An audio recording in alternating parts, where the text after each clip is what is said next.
Fine. So let's see cursor. Now cursor is defined to fetch specific records from the table, from one table or from many tables even. Fine. And when you define the cursor, it will allocate some memory area where it is stored, and from that area you can fetch one by one records. You can do manipulation on the records, or you can even display the records without any manipulation. Fine. And then it is again stored in the table.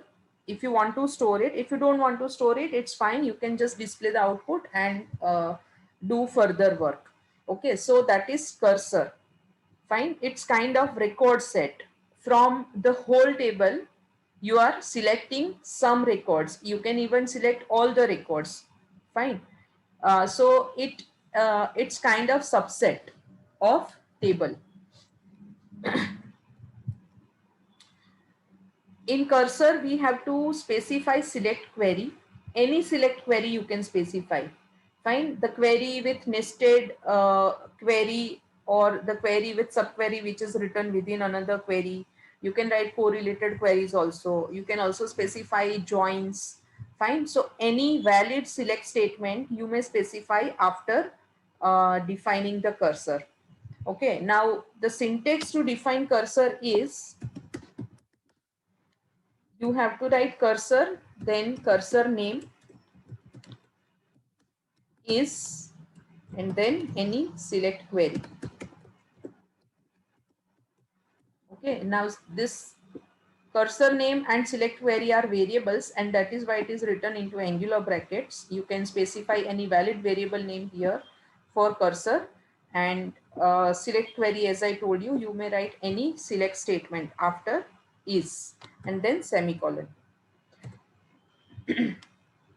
Now, when we define cursor, there are certain attributes which are related with the cursor. I'm listing all these attributes, and we'll see what is the meaning of each of these attributes. One is percentage not found. Another one is percentage found. Then there is percentage is open, percentage type, percentage row type. Okay, these are few of the attributes of cursor. When we write percentage found, and yes, and this percentage not found, found, is open, when you specify these attributes before percentage, we are going to specify the cursor name. So always it is like cursor name percentage not found. So suppose my cursor name is C underscore EMP, then I'm going to write like this: C underscore EMP percentage not found, C underscore EMP found, C underscore EMP percentage is open. Okay, so always we are going to specify cursor name before percentage sign. Now, what is the meaning of percentage not found? So it returns true if there are no records left in the cursor. Okay, if there are no records left in the cursor, I mean, when we are reading one by one records, and when we reach up to the last record, on the last record, then it will return true, because now there are no records left in the cursor. Okay, and percentage found is exactly the opposite.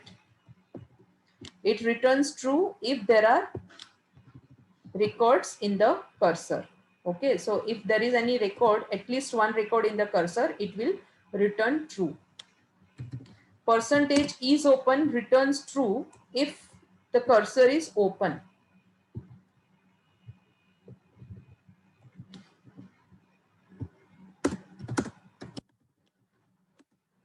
Percentage type is used to define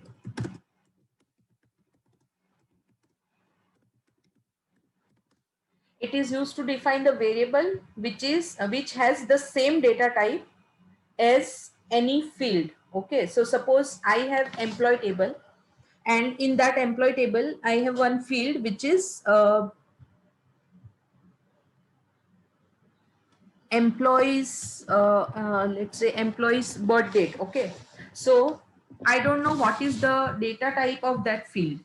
Fine. So when you don't know the data type of field, or even you know the data type, but if you want to define exact same data type like that field which is there in the table, then you can use percentage type. It should be written as cursor name dot field name percentage type, or you can also write table name dot field name percentage type. So what will happen when I write employee dot employee name percentage type, it will define some variable of data type which is similar to the fields data type. Okay, so I'll show you what is its meaning, but here I'm writing just the meaning. So it is used to define the variable with same data type as some tables field. Okay, and percentage row type, so it is used to define record type of variable. Okay, so used to define record variable. So if you want to store the entire record in some variable, then we have to use percentage row type.